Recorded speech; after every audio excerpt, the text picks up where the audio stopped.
Assalamualaikum warahmatullahi wabarakatuh.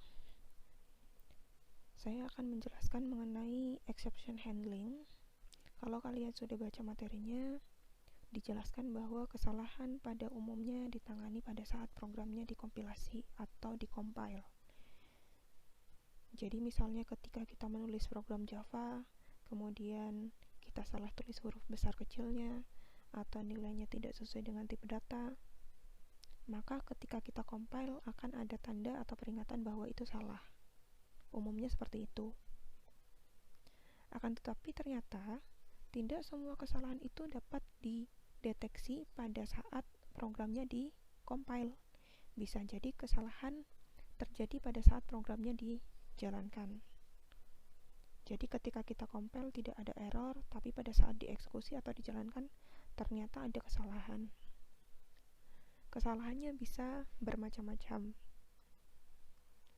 Bisa jadi karena pembagian dengan 0, atau bisa jadi karena memberi atau mencetak nilai array yang di luar indeksnya. Nah, untuk mengatasi kesalahan yang terjadi pada saat programnya dijalankan, Java punya yang namanya exception handling atau penanganan eksepsi. Ya, jadi fungsi dari exception handling ini adalah untuk menangkap kesalahan yang mungkin terjadi pada saat programnya dijalankan. Supaya lebih paham mengenai exception handling, coba buat kelas bagi 0 seperti berikut. Di sini ada kelas bagi 0, kemudian ada 3 pernyataan di dalamnya. Yang pertama adalah mencetak sebelum pembagian, kemudian ada mencetak 5 dibagi 0, dan mencetak sesudah pembagian. Dan si kelas bagi 0 ini belum menggunakan exception handling. Jadi ketika kita compile, ini tidak ada kesalahan, tidak ada error. Tapi ketika kita jalankan, kita eksekusi, ternyata ada yang salah. Di sini ada keterangannya, ada pembagian dengan 0. Kita lihat outputnya juga. Outputnya di sini yang sebelum pembagian ini dicetak, kemudian ternyata kesalahannya ada pada pernyataan kedua, tidak dijalankan. Kemudian pernyataan yang ketiga juga tidak ikut dijalankan. Berikutnya adalah menangkap eksepsi. Agar kesalahan karena eksepsi dapat dikendalikan, eksepsi itu perlu ditangkap. Nah, untuk menangkap eksepsi, Java punya pernyataan try, dan pernyataan try ini punya dua bentuk. Ada try and catch dan ada try and finally. Untuk yang bentuk pertama, try and catch, bentuknya seperti ini. Ada try, kemudian kode yang mungkin mengakibatkan eksepsi, kemudian ada catch, parameter, kemudian kode yang akan dijalankan jika terjadi eksepsi. Jadi di dalam blok try-nya di sini, ini adalah pernyataan yang akan dijalankan. Nah, ketika nanti pernyataan di dalam blok try ini ada yang salah, maka akan ditangkap oleh catch, ya. Kemudian yang dijalankan adalah yang di dalam catch-nya. Kemudian di sini ada parameter. Parameter untuk catch isinya adalah nama kelas yang berhubungan dengan penanganan eksepsi, diikuti dengan nama parameternya. Ini adalah contoh untuk try and catch.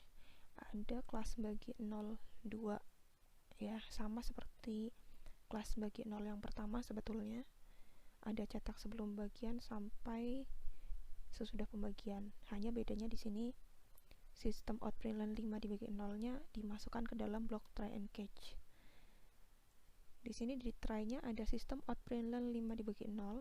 Jadi ketika ini salah atau terjadi eksepsi, maka akan ditangkap menggunakan catch dan menjalankan yang ada di dalam blok catch-nya, yaitu mencetak terjadi pembagian 0. Jadi seharusnya nanti outputnya adalah sebelum pembagian, kemudian yang ini salah, kemudian ditangkap, berarti ini yang dijalankan, dicetak, kemudian dicetak juga sesudah pembagian. kita coba.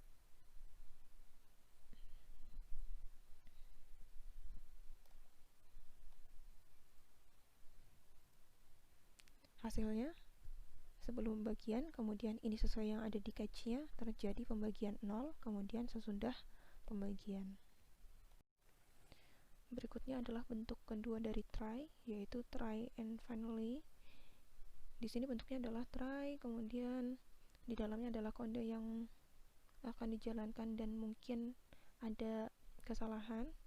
Kemudian ada finally, adalah blok kode yang akan dijalankan terakhir kali. Nah, pada bentuk try and finally ini, si finally-nya akan dijalankan tidak tergantung apakah bagian blok try-nya ada eksepsi atau tidak. Ya, contohnya seperti kelas bagi 03. Di kelas bagi 03 ini, saya punya sebuah variabel namanya adalah bill, yang nilainya adalah 100,0 dan tipe datanya adalah double. Kemudian di sini ada sistem out println sebelum pembagian. Kemudian di pernyataan berikutnya ada for, dimulai dari 5 sampai 0, kemudian i min. Ini berarti perulangan turun ya, dari 5 sampai 0.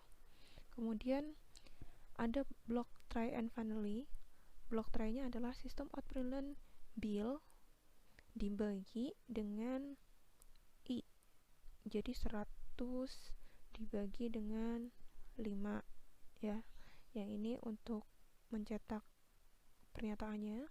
Kemudian yang ini untuk mencetak hasil dari bill dibagi dengan i-nya, 100 dibagi dengan 5 ya. Kemudian dia akan menjalankan finally, walaupun ini tidak salah, tidak ada eksepsi, ini akan dijalankan. Jadi 100 dibagi 5 sama dengan 20, kemudian menjalankan bagian finally, kemudian masuk lagi ke for-nya. Karena ini perulangan turun, berarti i-nya menjadi 4. Bill 100 dibagi 4, 25, kemudian menjalankan bagian finally, dan seterusnya sampai pada saat i-nya 0. Pada saat i-nya 0, di sini 100 dibagi 0. Kemudian hasilnya adalah tidak terhingga. Kemudian menjalankan bagian finally. Kemudian di luar try and finally-nya juga akan tetap dijalankan. Nah, output dari kelas bagi 03 ini adalah